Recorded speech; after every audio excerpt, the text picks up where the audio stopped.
Hi, and welcome to Mother's Quest, a podcast for moms like me ready to live our own truly epic life.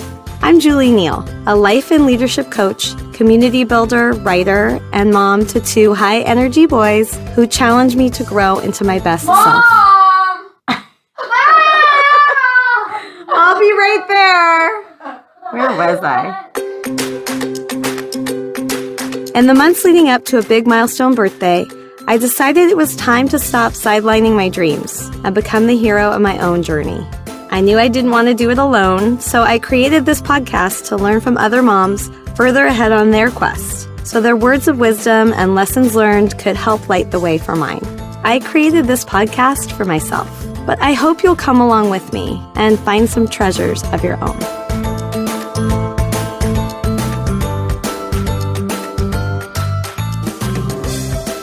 Hello and welcome to episode 5 of the Mother's Quest podcast. Over here, we're getting ready for the holidays, and I decided to take a deep breath and pause from podcasting to enjoy some time with my family. I wanted still to bring an episode to you, and so I got permission to share an interview that Dr. Elisa Song did with me for her Thriving Child Summit. It was an opportunity for me to reflect more on my journey as a mother, especially with my older son, Ryan, and the ways in which my experience coaching and leading a process called reflection brought me to the creation of Mother's Quest. I'm excited to share it with you, and also want to give you a preview that Dr. Song will be my guest on the podcast in the new year, so I get a chance to turn the tables and interview her. In the meantime, I hope you enjoy this time with your family. If you haven't already signed up to get email updates from me, head on over to the mothersquest.com website and do that. And you can also join in some conversation and get a chance to know other mothers that are becoming part of our community in the Facebook group. So just put Mother's Quest in the search there and you'll find our Facebook group. Would love to have you join us. I wish you a fabulous holiday and new year, and I look forward to bringing you more episodes from the season of the Mother's Quest podcast in 2017. I'm Julie Neal, and this is Mother's Quest. Hi, I'm Holistic Mama Doc, Dr. Elisa Song, founder of Healthy Kids, Happy Kids, your online resource for holistic pediatric advice and adventures. I'm your host for the Thriving Child Summit 2016. Before I begin our interview, I'd like to share the definition of thrive. To thrive means to grow or develop successfully, to flourish or succeed to one's full potential. Helping our kids thrive means understanding how we as mothers can live our own epic lives to show our kids how to thrive. And here to inspire us to do that and take our own Mother's Quest is the amazing Julie Neal. Hi, Julie. I'm so honored to have you here with us today. Hi, Elisa. I'm so excited to be part of this. Yes. Now, before we begin, I would love the listeners to know more about how awesome Julie is. Julie Lieberman Neal embraces both the magic and the mess of parenthood and believes our children challenge us to grow into our best selves. She's on a mission to live a truly epic life and through her example, inspire her children to do the same. Her for-purpose venture, Mother's Quest, provides inspiration, coaching, and community so other mothers can live their epic lives. After a 20-year career as a leader in youth-serving nonprofit organizations, Julie turned her focus to coaching, training at the Coaches Training Institute, and facilitating a process known as reflection for youth development professionals. Through this and her parenting experience, she realized that mothers need an opportunity to reflect on their own growth, dreams, and plans, and created Mother's Quest to champion them. She writes about the transformative experience of parenting in her own life at mothersquest.com and hosts the Mother's Quest podcast available on iTunes. Julie received her master's in city planning, community development from UC Berkeley, and a BA in community studies, actually in communication studies from UCLA, where she met her husband. She currently lives with her husband and 2 boys in the San Francisco Bay Area. When she's not wrestling with her preschooler or driving her preteen to basketball practice, you can find her squeezing in 10 minutes of yoga and meditation, believing that something is better than nothing, which it definitely is, and staying up way too late to watch a double hitter of Game of Thrones and Super Soul Sunday. To learn more about Julie and the Mother's Quest, visit www.mothersquest.com. And I would love to add that I first met Julie years ago, and I was honored to be the pediatrician to her oldest son, and I'm now so thrilled to call her my friend and colleague and watch her thrive in all aspects of her life. So welcome to the Thriving Child Summit, Julie. Thank you, Elisa. And it's a little bit of a mutual admiration moment because I just wanted to start by saying that I think what you're doing with Healthy Kids, Happy Kids and this summit is incredible. Thank you. That's going to be such a gift to so many parents that don't have access to you like I do. Honestly, you have no idea. I talk about you all the time with my family and my friends about what a gift it's been just to have 100% confidence in my pediatrician, to know that I can trust that my kids are getting the best care, that is, it's not just one-dimensional, but that you're really looking at them as a whole person and all the different ways that they can be healthy. So you are an amazing gift that I'm so grateful for, and I'm really happy to be sharing you now. Thank you, Julie. That means so much to me because it's mothers like you who inspire me every day to keep going. And I love that now I can share with you and your vision for Mother's Quest and really share that with the world, because it's such important work you're doing. Now, before we start our interview, I would love for you to share your own healing journey with us, and really let us know what inspired you to do the work that you do with moms and now become an entrepreneur and founder of Mother's Quest. Yeah, I'm excited to talk about it. It's all new. As we're speaking, Mother's Quest is really being born. And I think when this interview airs and when the summit is happening, by then I will have launched my podcast, which is one component. So this is a great opportunity to get to have this conversation with you and talk about it. Absolutely. Mm-hmm. But in reflecting and getting ready for this conversation, I was thinking about this concept I learned recently about the fact that we all have core stories in our lives. And if you look at the various core stories, which the core story each one has had some kind of a pivotal moment or major takeaway for your life. If you look at all of them, there's some kind of a universal thread that runs through them. And I was realizing that the universal thread that runs through the work that I was doing for so many years in these nonprofit organizations, and one in particular where I was for 12 years, the experience I had as a mother to my two kids, and the work that I want to do now and will be doing with mothers, is this idea that as adults, we actually need to be paying attention to our own growth and learning and continuing to push ourselves and be aware of our own growth and what we need if we want to be able to do that for the children that are in our lives. So that's been the common thing that really brought me to this moment. It was my experience in work with young people originally in the nonprofit, and then with the staff who work with youth. It was the experience I had as a mom, and then now wanting to bring all of that to working with other mothers. I love it. It's amazing when we stop and reflect and pay attention to what our life is trying to teach us, that our vision becomes really clear, just like it has for you. So I love sharing that. Yeah. And what was unique, the thing that happened for me, for years I was a development director, so I was really doing fundraising.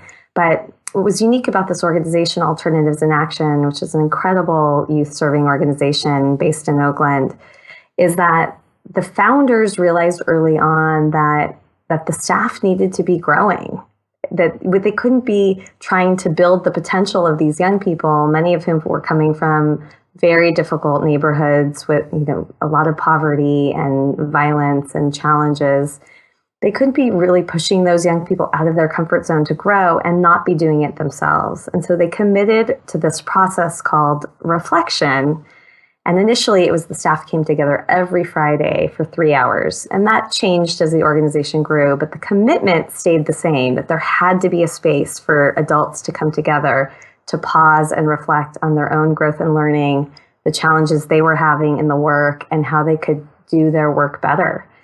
And I got to be a participant in that process for years. And then I loved it so much that it ended up being the reason why I went and got training to become a coach. So it really all did begin through that work there. Well, what you just said, if we could all, as parents, as professionals, our kids, if we could just learn how to truly take that pause, right? Whether it's once a day or once a week or every other week, but really stop. And as you said, reflect on our own growth and learning, we would be so much more vibrant, productive, healthy, happy. I mean, you name it, right? So I think that your power of having gone through that, and learned how to teach that and be in that team environment, in your organization, and then bring that to your coaching is so powerful. I agree. It's definitely inspiring. And every time I'm in one of those moments, every single time I get to coach reflection or work one-on-one with somebody, or even have a moment with my older son, Ryan, where I've been able to bring in this coaching perspective, it's like time slows down for me. And Yeah. I feel like, this is incredible. And I always learn something myself. So it's one of those things that it gives in both directions. Absolutely. Now, as both of us know, you've had quite a journey with your oldest son, Ryan. And I have had the complete honor to be able to share some of that journey with you and Ryan. Would you mind sharing with our listeners what that journey has been like? Absolutely. So we came to you when Ryan was around 3 years old, but even earlier than that, when he was about 18 months old, we were able to identify that he had some delays, that he wasn't developing in many ways as his typical peers were. And it was a gift, really, that we noticed it and we were able to get support. And so from that moment, he had a lot of early intensive intervention, which made a huge difference for him. Well, and I think too, really to your credit, you did so much research on your own to realize, yes, the services from the schools were so important, absolutely, but that Ryan also had some underlying medical concerns that were contributing to his delays. And you sought that out, from me and from other integrative practitioners to really say, hey, we need to heal Ryan from the inside out, right? We can't just throw these services on and really not pay attention to what's going on inside his body and inside his brain. So can you share what that experience was like for you? I can. And one thing I want to say is I feel like I was so lucky because I had some trouble getting pregnant with Ryan. And what I feel like in the end helped me to get pregnant was I started seeing an amazing practitioner in the city. Her name is Dr. Angela Wu. And she's terrific. Do you know her? Dr. I do Wu? know her. She's great. She's now been in my life for 13 years. And, at the time, she was the first person to really introduce me to these ideas that if I changed my diet and if I reduced my stress and if I paid attention to some of the other things that matter, that I might be more successful in getting pregnant. Mm-hmm. And so I think 3 months after working with her, after trying for a year and a half, I got pregnant. So when we realized that there was something going on with Ryan, I just knew from my own experience about the power of looking at these underlying medical issues and changing the way that you take care of your body. Yeah, so absolutely. I'm grateful. And, when he was young, we did a food allergy panel and found out that he had a true allergy to dairy and egg, but he also had all of these sensitivities. And we definitely went to a major restricted diet that he also started responding really well to. And some of those allergies have gone away over the years, but we're still careful about what he eats.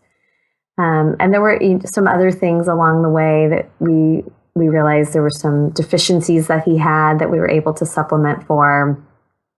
And also, identify what some of his sensory needs were. Yeah. And address that. So I feel like there were some things that were addressing some of the symptoms of how, these delays that were showing up. But I feel like in many ways we were getting more to the root of the problem and trying to get at it from that angle, which I think is the reason why he has flourished and is thriving. Oh, he is so thriving as a feisty middle schooler, right?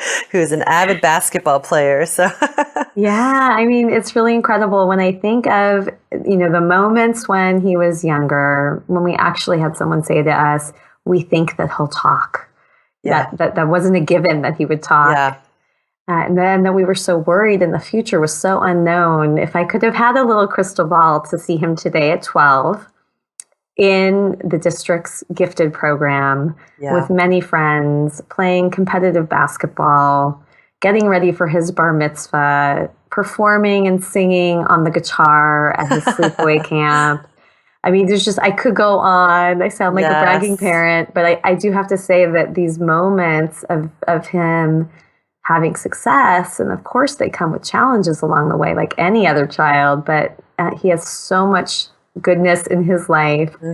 And I do think we appreciate them at a different level than we would have. We don't take any of it for granted. Yeah. And I have to say really and truly, to your credit, when you really realize that there could be something that more that could be done from a dietary perspective, from a supplement perspective, you went for it. You dug right in, you dove into the diet and cleaned it up based on his food allergies and food sensitivities. You started giving him supplements and you went right ahead. Now, so many parents, though, hearing these stories and wanting to try, they're afraid, right? They get stuck and they don't know where to start or how to start. So what advice could you give to a parent who has a child with not just developmental issues, but any chronic illness where we know if we could get to the root cause, we could get them so much healthier and truly thriving, but they're just in that stuck kind of deer in the headlights position. I don't know what to do. Yes. Well, I think that one of the most important things is actually your mindset. So I have lots of ideas on this question. It's a great question. But first and foremost, I think that you need to figure out a way when you're worried about your child, whatever the issue may be, to actually, just like we were talking about at the beginning, to push pause. The day that I realized there was really something going on with Ryan, I cleared my calendar. I said I couldn't come into work.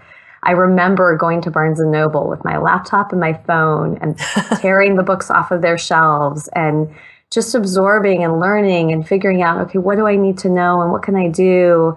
And, sharing my fears and calling my mom and, doing whatever I needed to do to start to process everything. Yes. And then get a game plan. And one of the things that was essential and so helpful was something that my husband said to me at the time. Why he's so wise, and had a little bit more distant. I think that it's hard for moms because one of the other things that has been difficult is separating myself. Oh, absolutely. Realizing that that his experience is not the same as mine.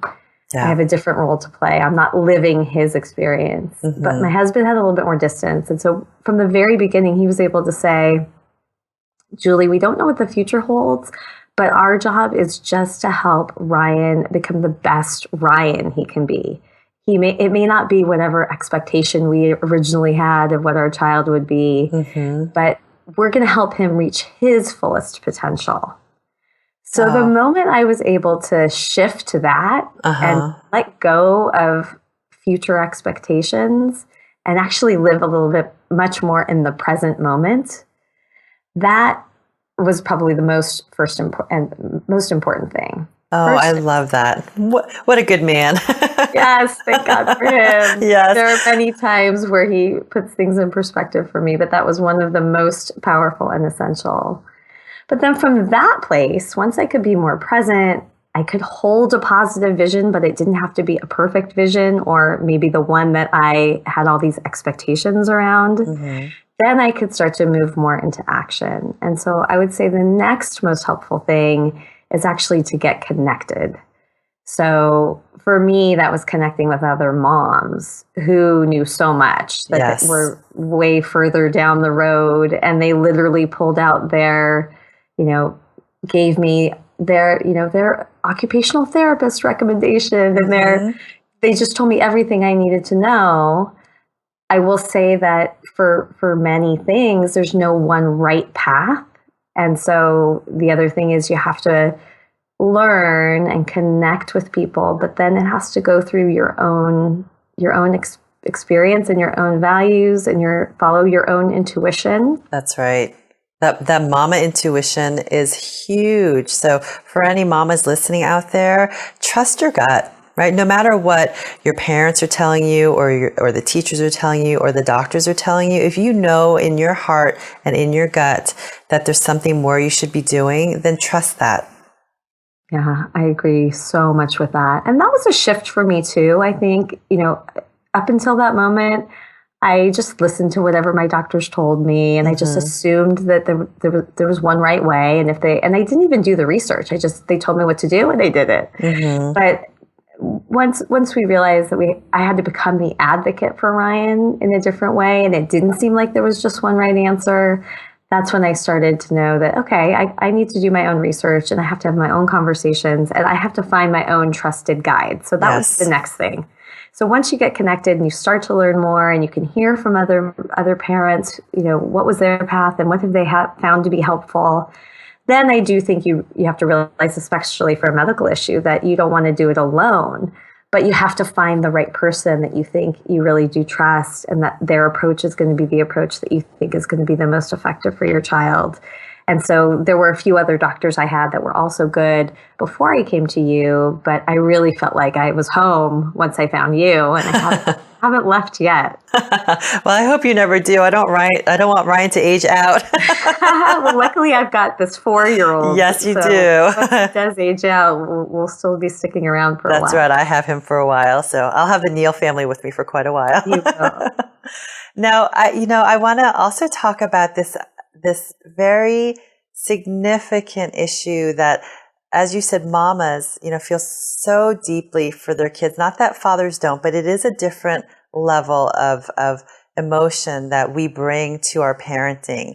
And when our kids are sick with whatever they have, there is always uniformly this huge wave or waves of mama guilt that comes over us. What did I do wrong? What should I have done differently? Did I do something in my pregnancy to cause this? Just this sometimes overwhelming guilt. And it's the mamas that stay up till all hours of the night researching online what they can do, trying to find answers in as many chat groups as possible.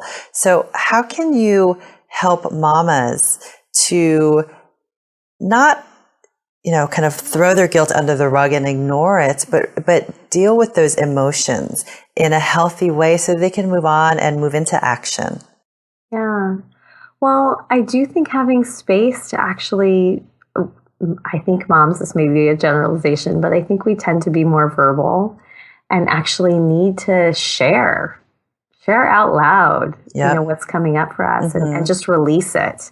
So, whether that is deciding that maybe you want to talk to a therapist, or going for a walk with one of your good friends, or writing in a journal, I do think actually just getting clear about what those thoughts and feelings that you are having, and in some way releasing it. Yes. And writing can be so powerful if you are a writer. And I remember reading one of your earliest blog posts on your experiences with Ryan. And, that can be so powerful to share with other parents who are going through this, to realize it's okay to feel angry and feel really disappointed, right? And to feel the full spectrum of emotions. But we just have to recognize that, not feel guilty for our emotions, and just understand that we need to go through those so that we can then step forward in a positive way.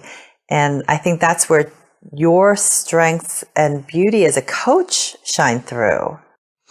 Yeah, I think, in some ways, Well, there's one other thing I remember doing actually that is worth mentioning. So we had these reflection circles where I used to work, and there was a group of women, some of whom were no longer working in the organization, that had started their own reflection circle outside of work. And they were all dealing with various things, but they really wanted to support each other in their life. So beyond just the professional setting.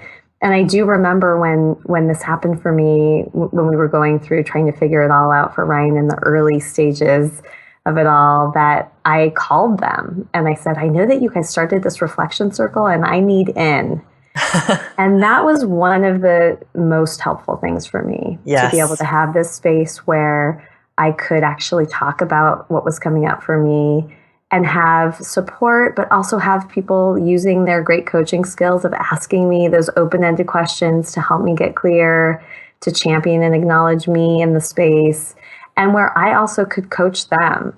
So one of the other things I would recommend to moms that are struggling with something with their child is the importance of taking some of the focus off of your child. It sounds a little counterintuitive, but actually paying some attention to yourself, realizing again that what I said before, that you are not them, and being of service to other people.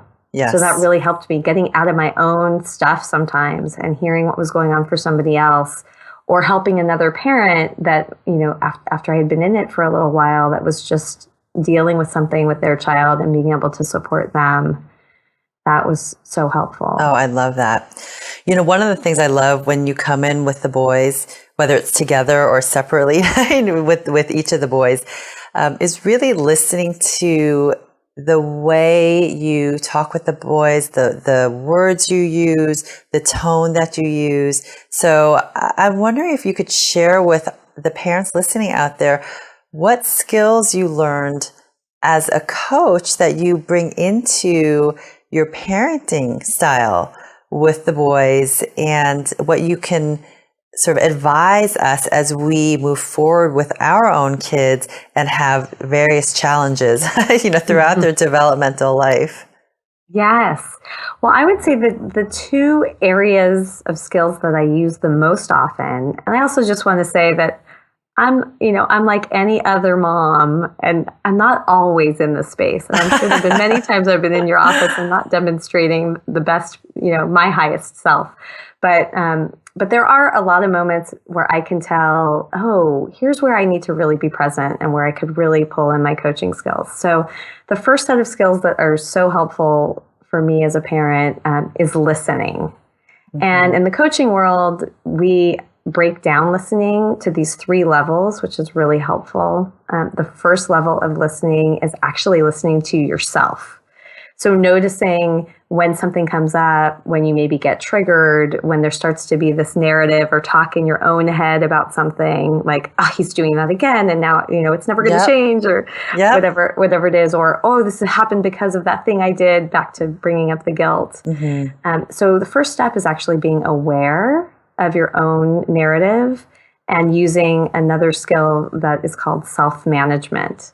So paying attention, noticing when that's happening, and then actually quieting that, realizing that that's actually not really helpful right now. I need to just turn the volume down on that and get more present again. And then that brings you to the second level of listening, which is really listening to what's being communicated to you.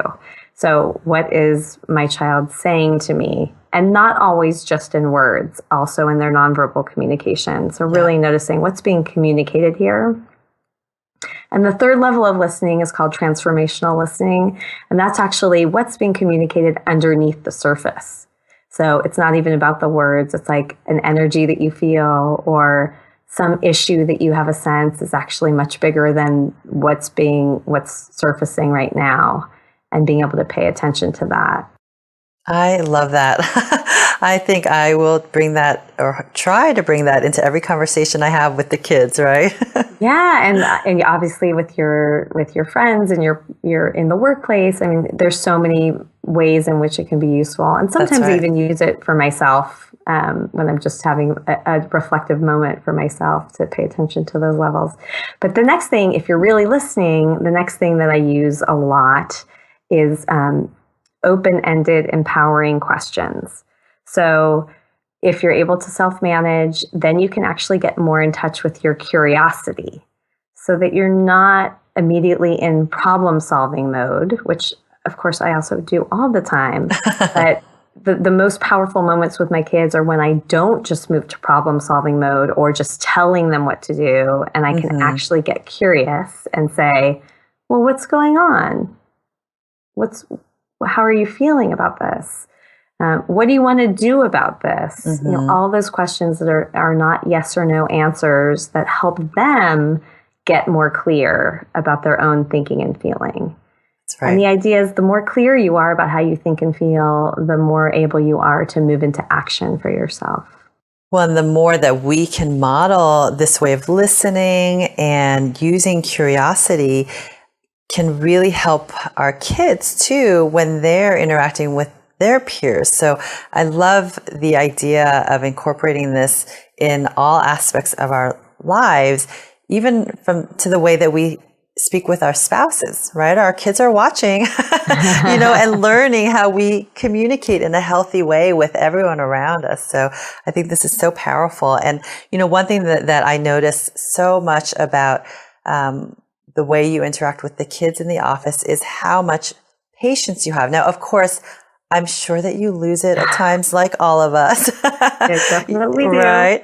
But, this whole idea, again, going back to that pause, right? When the kids are doing whatever they're doing to be kids, I watch you and I see that you kind of stop and you do reflect and you take that pause before you answer or ask them a question. So I think if we just really take that one important step and pause and think about how we want to communicate and listen, we could solve so many problems, right?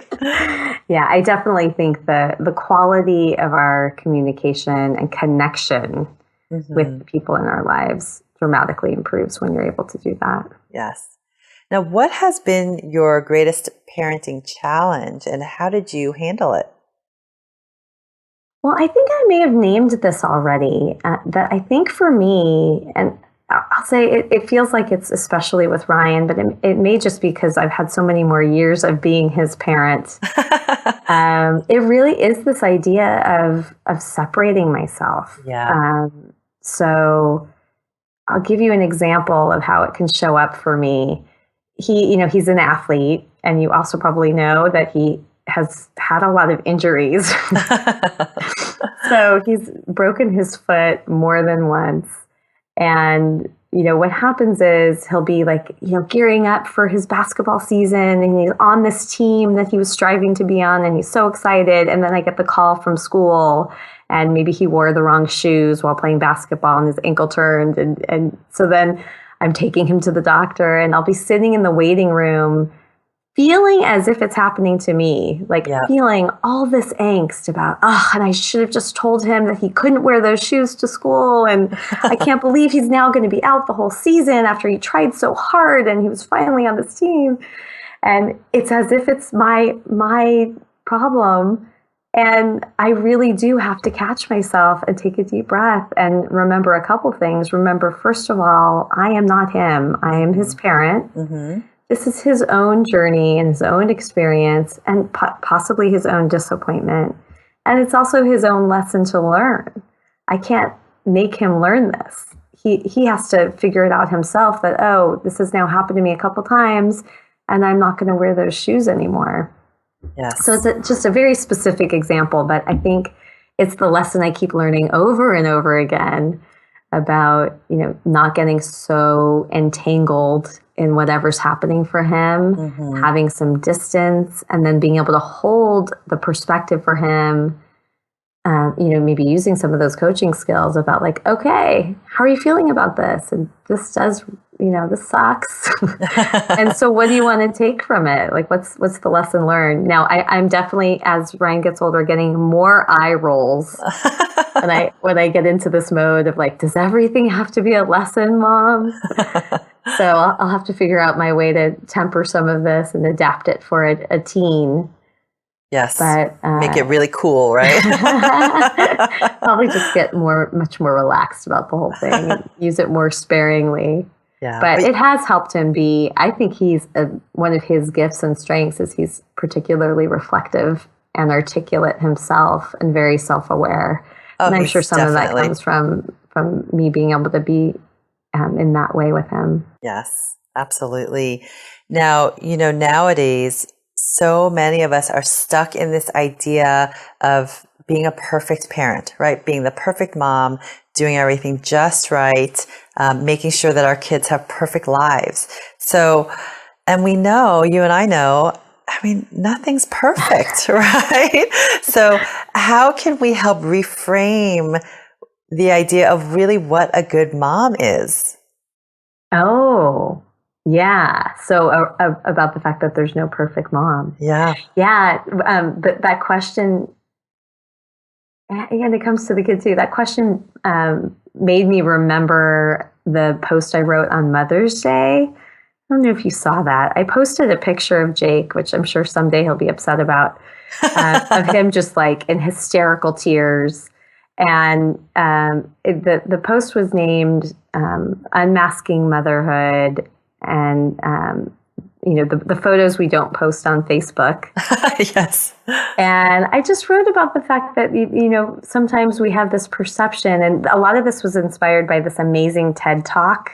I don't know if you're doing any additional notes to these conversations, but we could put the link. It's a woman named Catherine Winch, and she did a TED Talk called Unmasking Motherhood, and she talked about a lot of these same concepts of how what we tend to put out there and share are these perfect pictures. Yes. And then only what we'll call the highlight reel of our life.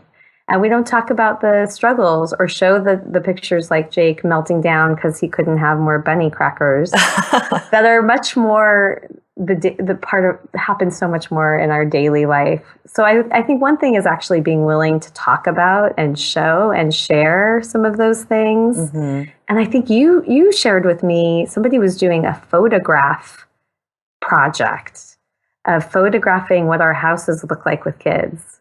Yeah, exactly. Yeah, the sham of the perfect, right? Yeah, and I just love that too, because, when you don't have kids in your house anymore, you can keep your house tidy. But when you have young kids, you'll tidy up and within 10 or 15 minutes, it looks like there's been a storm. But the pictures that you see give you the impression that you're just a terrible homemaker. That's right. Why can't my house look like that, right? Yeah. So I think a lot of it is actually being real, being willing to be more vulnerable and honest, just changing your expectation. And I think the reason why when I wrote my bio that I said I embrace the magic and the mess is also noticing what is powerful about the messy times.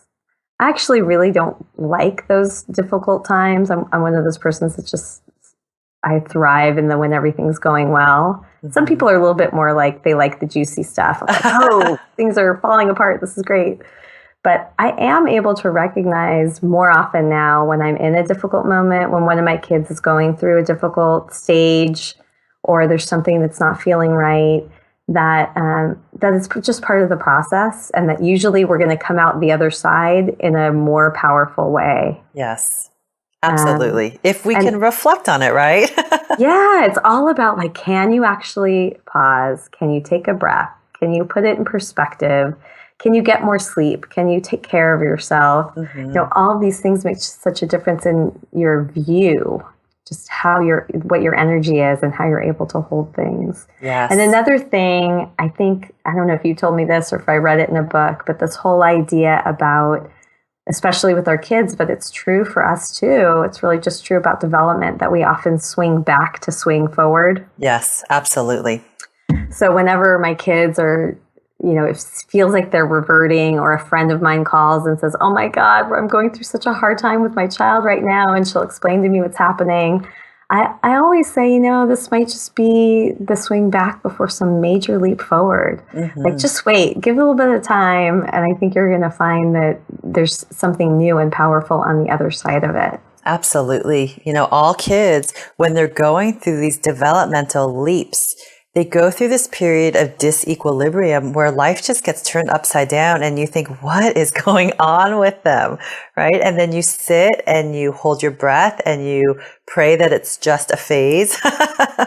Right. But it always is.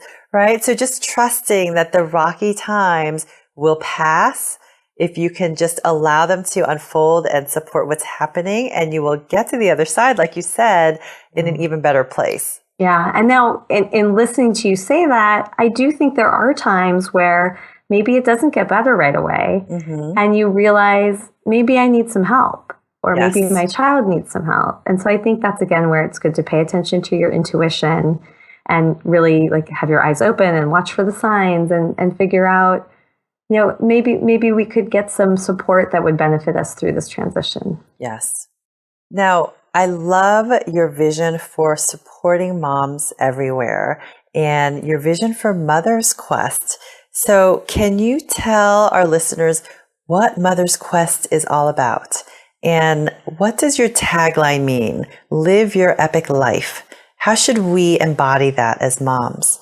Yeah. Well, Mother's Quest has really been brewing for a number of years. And last year, I sent out an invitation to some people I knew to come to a workshop. And I called it the Mother's Quest Workshop. And the idea was I was getting clear that I feel like I'm on a quest as a mom.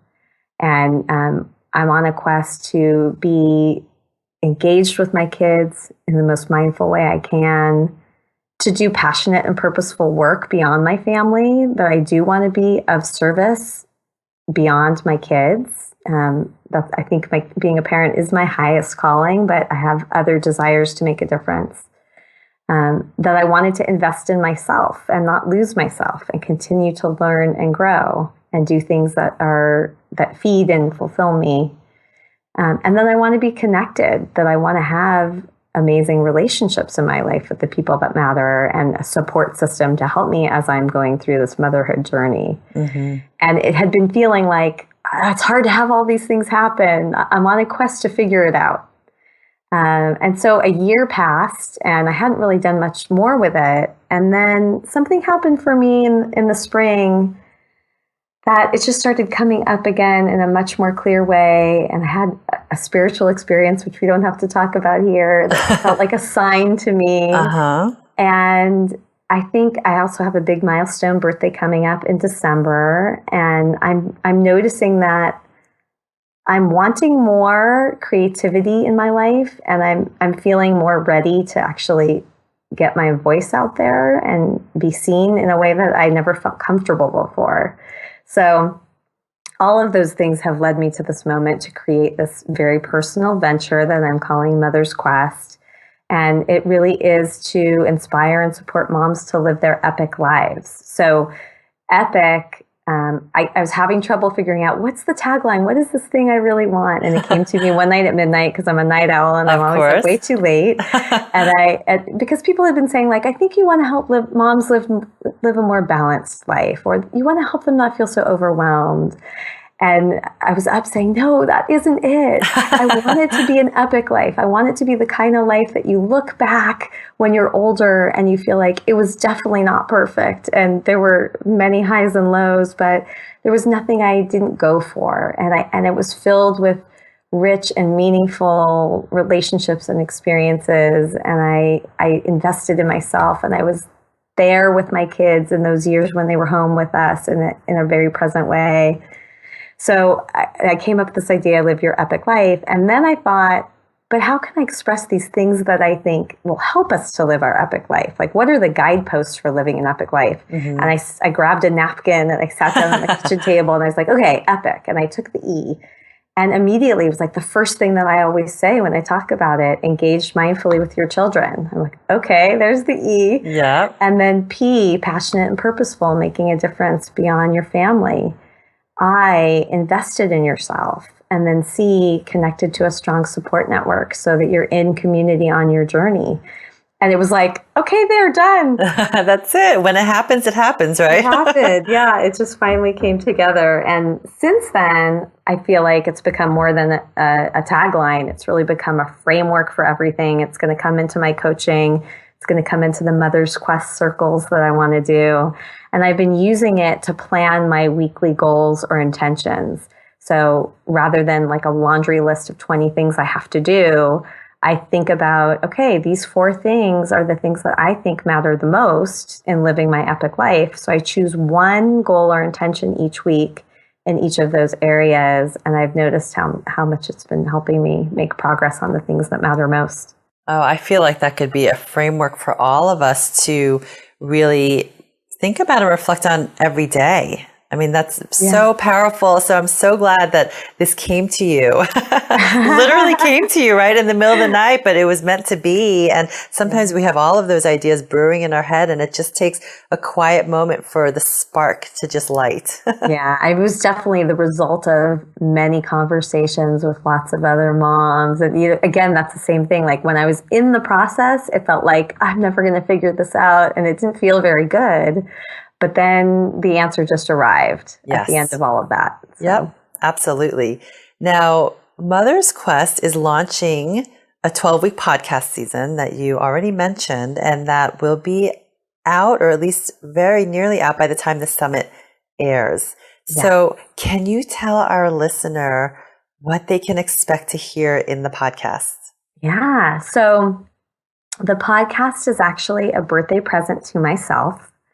It's starting in October, and it's going for 12 weeks leading up to this big milestone birthday.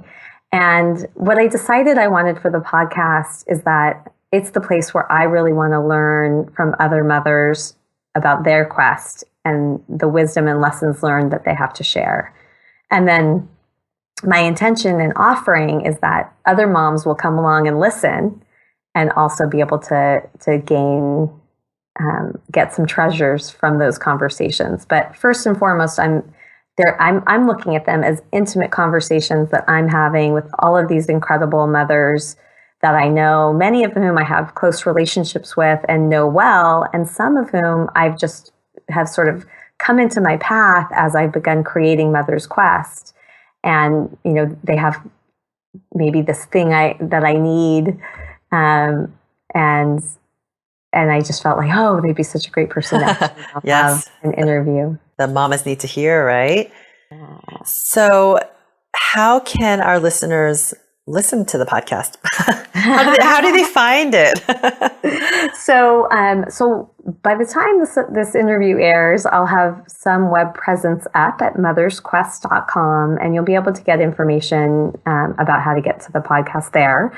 And it'll also hopefully be on iTunes, at least. That would probably be the first and easiest place to go. Just go into the little podcast icon on your iPhone, if you have an iPhone, and put in Mother's Quest podcast. And then you could just subscribe to it right there, and it will download automatically to your phone. If you're not one of the people that is listening to podcasts yet, it's an amazing thing. It's so easy, and you can listen to it in all those little pockets of your day when you're driving to pick up your child from somewhere, or doing the dishes, and just feel like you can get some goodness in your day in such an easy way. I love it. It's so easy to listen to podcasts. My only the problem is that now, since my commute from work to home is literally 7 minutes, I don't have any time to really. No, it's not long enough. So I have to build in some time for that. But when you go for your morning run or folding the laundry, right, in the living room at the end of the day, I mean, what a perfect time to just sit back and listen to something engaging and fun and informative and helpful. Yeah. So can you tell us about the future of Mother's Quest? Because you and I were talking about your grander vision of what Mother's Quest will eventually bring for all of us mamas out there. And I would love for you to share that with the listeners. Yes, absolutely. So I really see it as building a movement, building a community of like-minded moms, And there'll be many components. So the components at the beginning, that will be a set of coaching offerings. So I'll be doing one-on-one, what I call clarity sessions, where I bring in a lot of those skills I talked about earlier, with moms who are, whatever it is that they are trying to build in their life, to live their epic life, to really be able to ask those empowering questions to help them get clear. And those will be, you could either just do a one-time clarity session, like there's something that's happening for you and you just need the space that one time, or it could be that there's maybe a bigger project or a performance or something happening with your kids that is happening a little bit of a longer term and you want to commit to a 90-day process. So there'll be that. One of the things I'm the most excited about is launching Mother's Quest circles. And those are really modeled after that reflection experience that I told you about, that I've been a part of for so many years, and I've seen the power of it. And I've thought so many times to myself when I'm in the midst of facilitating one of those circles, just how amazing it would be to have a group of mothers together, being able to push pause in that way and to support each other and to get clear about their thinking and feeling. So I'm thrilled about that. And I'm going to do, some of those will be in person, where I live in the Bay Area, but I'm also going to do some virtual so that you could really be anywhere and participate in that circle. And there'll be either 4 or 6 months. I'm still deciding the length, but you'll be developing some real and deep relationships with the moms in the group, and it'll be a fairly small, either 6 or 7 women in that circle. I love that, because then, that could potentially be mamas all over the world, and just recognizing the power that we mamas have anywhere in the world to support each other is so inspiring. Yeah, it's going to be amazing. And I'm also going to do, it won't be formal coaches training, but in each session, I'll bring some kind of coaching skill into the space and have us actually practice it and do it in the circle, because my hope is that these are skills that then moms will bring back into their parenting and into their lives. So that I think is going to be amazing. And then I'm also doing something called milestone rites of passage. And those are one-time experiences that I would co-create with the mother who has some kind of a major transition happening in her life, like maybe a birthday that I've been talking about, or her child going off to college or going to preschool for the first time, and really being able to mark that and reflect on what has that chapter been like that you're closing, and what's your vision for where you want to head next. And sometimes I do that as a hike, and we actually get outside and walk in nature, but it could take many forms based on whatever is meaningful to that person. I love it. I want to sign up for all of it, Julie. Yay. Oh, good. I'm so glad. That was such an honor. Yes. So those are the coaching offerings. And then there's going to be a blog where I write about my own quest as a mother, the podcast where I interview other mothers.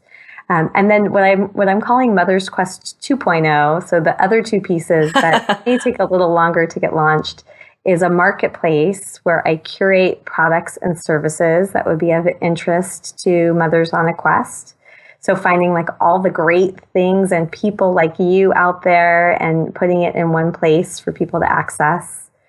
And then the last one is a social venture fund. So because I come from the nonprofit world and have been on the other side of philanthropy, I'm really excited about becoming a philanthropist, and hopefully from proceeds of Mother's Quest when it's successful, and also by doing some fundraising, being able to have resources to share with moms who have an idea for something they want to create to make a difference in the world. And they just need, that bit of support at the beginning of their journey, some monetary support and some coaching support to help them launch it and get it off the ground. That is so exciting, Julie.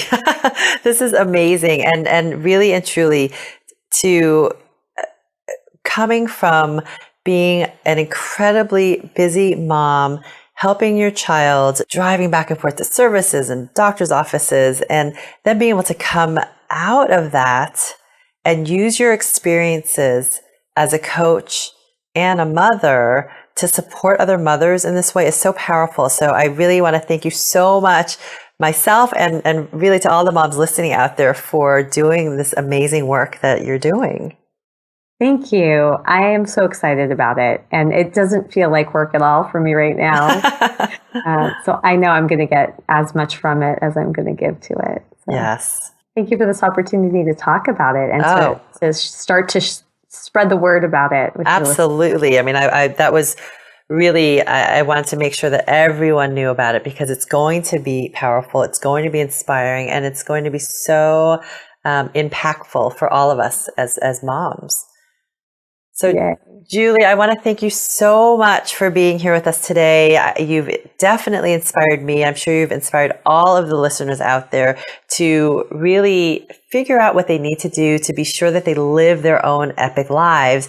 And that's the way we're going to get our kids thriving. Absolutely. So thank you so much for being here today and sharing your time and your wisdom. You are so welcome. It was such a pleasure. And I will be listening to every interview in this Thrive Summit. I'm so excited for it. And you're giving such a gift to so many families. So oh, thank you. Can't wait. Yes, I can't wait either. And thank you to all the mamas and papas listening out there for being with us on the Thriving Child Summit and taking this important step forward in helping your kids thrive.